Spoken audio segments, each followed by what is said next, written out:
Okay guys, quick camping gear video tayo, no? So, meron akong maliit na stool, siguro 6 inch ang 6 inches ng na height.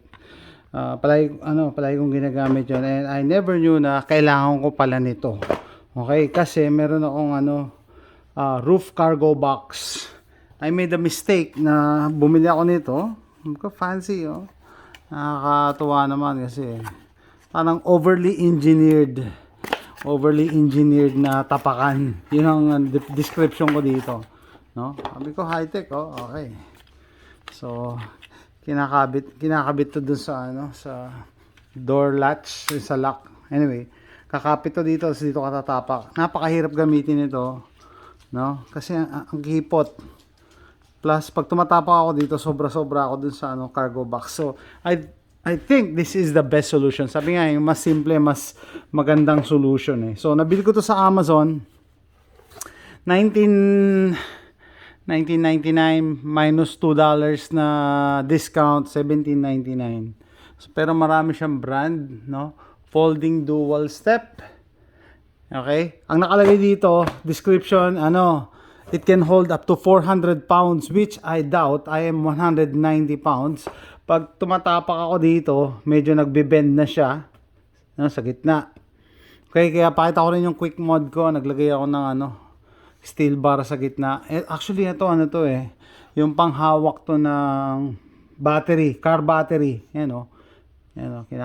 I-screw mo yan doon sa Hindi ko na siya kailangan. Ginamit ko. Kaso kapos siya hanggang dito lang. Naglagay ako ng isang screw dito. Ngayon, mas matibay na siya. Ngayon, I am sure kaya nito up to 300 pounds or more. Kasi yung rod na kasama nito, plastic lang. So magbe-bend. Nakita ko yung review sa Amazon eh. Isang gamit lang daw, sira agad, no?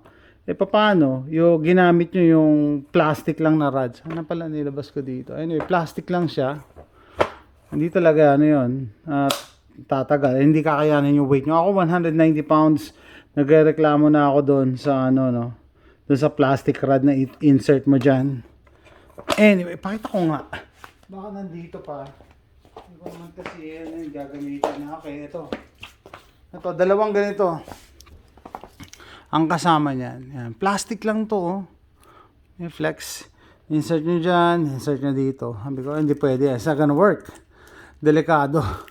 Imagine mo, nasa camping ka tapos pumunta ka sa roof cargo box mo, pagtapak mo, nabalian ka pa ng paa. Delikado, no? So mas maganda to kasi straight rod. Kung meron kayo available na maganda straight rod, talaga mas maganda yon. Pero ito, sabi ko, hindi na ako bumili. Kinita ko lang sa garahe ito. Plus imagine nyo ito, salo. So simple hack lang, pero ang laking tulong. Maganda kasi sa ganito, natutupi siya and napakagaan niya. Almost nothing yung weight, no? So it's a must kung homeowner ka, kung magagamit mo sa bahay, no? Pero kung sa camping talaga, yan, makakatulong. Ibang brand to, it's up to you kung ano yung mabibili nyo dyan sa lugar nyo. Pero to, mas satisfied ako. Imagine mo, may bakal sa gitna. So that's it guys. Sabi ko nga, quick camping gear hack. Huwag kayong aasa doon sa binili nyo stock, tapos i-insertan nyo ng plastic na rod. Wasak agad yan pag tinapakan nyo. So that's it guys. Laking tulong ito pag nagano ka, pag nagpe-prep ka ng food, pag nag-iihaw ka, nagluluto ka. And gagamitin ko talaga stool to, tapakan pag aakyat ako dun sa roof cargo box. Huwag kayong bibili nito. Although mas heavy duty siya, ang hirap gamitin kasi ang kipot eh. Parang useless sa akin to. Anyway, that's it guys. Thanks for watching.